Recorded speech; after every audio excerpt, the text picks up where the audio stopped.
बिल्कुल सही कहा आप। इस कंपनी का तो कैलेंडर ईयर का सबसे इंपॉर्टेंट इवेंट कल सामने खड़ा है। 49th एजीएम है पोस्ट आईपीओ इस कंपनी की, और दोपहर 2 बजे फ्राइडे को ये एजीएम की शुरुआत होने जा रही है। और बहुत स्ट्रॉन्ग फुटिंग पे FY26 के बाद अब आपके सामने एजीएम है। मैंने क्या करा, सबसे पहले फाइनेंशियल्स रखे प्रीमाइस सेट करने के लिए।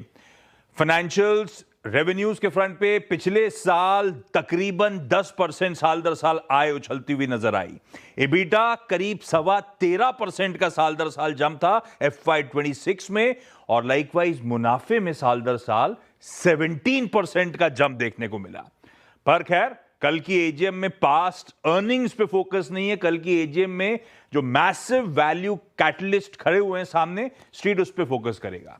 और इसीलिए पिछले कुछ दिनों से अपने ईयर लो से ये stock in anticipation already move करता हुआ आपको नजर आएगा। कहां नजर है? सबसे पहली चीज, जियो प्लेटफॉर्म्स, शायद सिंगल बिगेस्ट ट्रिगर। पिछली एजीएम में लीडरशिप ने कहा था कि जियो की लिस्टिंग 2026 के फर्स्ट हाफ में करने की तैयारी, वो विंडो अब सामने खड़ी हुई है। तो स्ट्रीट कीनली वॉच आउट करेगा टाइमलाइंस, डेफिनेट टाइमलाइंस, स्ट्रक्चर, वो डीआरएचपी का अनाउंसमेंट वगैरह वगैरह। और एक क्लियर अनाउंसमेंट, क्लियर शेड्यूल बड़ा रीरेटिंग का कारण बन सकता है। दूसरा, न्यू एनर्जी बिजनेस। रिलायंस पिछले कुछ सालों से लगातार हेविली इन्वेस्ट कर रहा है अपने न्यू एनर्जी बिजनेस में। वो जामनगर गीगा कॉम्प्लेक्स में मैसिव कैपिटल डिप्लॉय हुआ है। वो प्योर इन्वेस्टमेंट की एरा अब हमारे पीछे जा रही है। अब वो कमर्शियल ऑपरेशंस किक स्टार्ट करने का समय है। तो स्ट्रीट एग्जैक्ट कमर्शियलाइजेशन का जो शेड्यूल है, इनके सोलर मॉड्यूल मैन्युफैक्चरिंग फैसिलिटी का, इनके एडवांस एनर्जी स्टोरेज प्लांट का, इनके ग्रीन हाइड्रोजन इलेक्ट्रोलाइजर कैपेसिटी का, वो क्लीन टाइमलाइंस स्ट्रीट काफी हद तक अप्रिशिएट करता हुआ आपको जरूर नजर आएगा। तीसरा, रिलायंस रिटेल। पिछले साल की एजीएम में मैनेजमेंट ने गाइड करा था कि जियो प्लेटफॉर्म्स और रिलायंस रिटेल वेंचर्स अगले 5 साल में डबल होते हुए नजर आएंगे। पिछला 1 साल थोड़ा सा मैक्रो एनवायरनमेंट के लिहाज से इस तरह के बिजनेस के लिए थोड़ा सा चैलेंजिंग रहा है।